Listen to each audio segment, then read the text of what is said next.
Catherine Bernardo, nag-post ng proof of life, photo sa social media. Si Catherine Bernardo, isang sikat na kapamilya actress, ay pumukang sa online buzz habang binibigyan niya ang kanyang mga tagahanga at tagasunod ng ilang patunay ng buhay na mga larawan.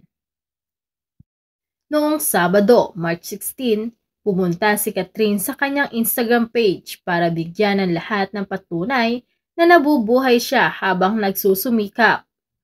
Sa mga larawan, makikita si Catherine na nagpapagupit ng buhok. Nagpost din siya ng ilang larawan ng kanyang sarili na masayang kumakain at nagkamayan pa. Bukod dito, nagpost din si Catherine ng video ng kanyang sarili na nag-workout na nagbigay inspirasyon sa ilan sa kanyang mga fans at followers sa kanyang social media.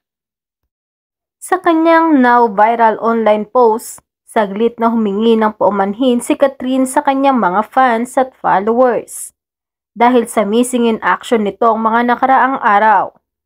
Kaya naman ibinahagi niya ang mga larawan, patunay ng buhay at patunay ng balanse sa trabaho-buhay.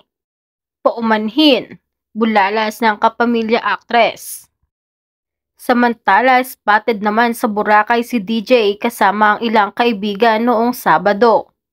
Kumakalat nga ang photos ng aktor kasama ang mga taong nakasabay niya sa airport at nagpa-picture sa kanya.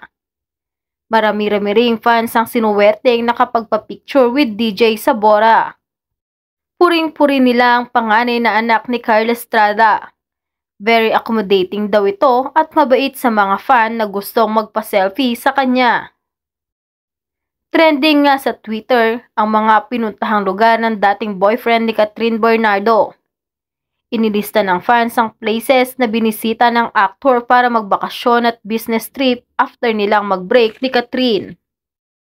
Unang araw binisita ni Daniel ang Subic, pagkatapos ay pumunta siya sa Japan. Then nag-Siargao siya kasama ang mga kapatid. Spotted din siya sa Vietnam with his childhood friend last month. Dumaan din siya sa Hong Kong bago dumalo sa opening ng new resto business in Dubai. At ngayon nga ay sa Boracay naman nagre-relax ang kapamilya aktor. Si Catherine Bernardo ay isa sa pinakasikat at kinilalang Pilipina na artista sa pelikula at telebisyon.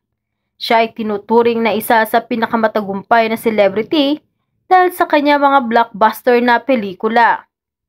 Siya ang may hawak ng pinakamataas na kita na pelikulang Pilipino sa lahat ng panahon. Hello Love Goodbye, ito rin ang naging pinakamataas na kita na pelikulang Pilipino sa Middle East, Australia at North America.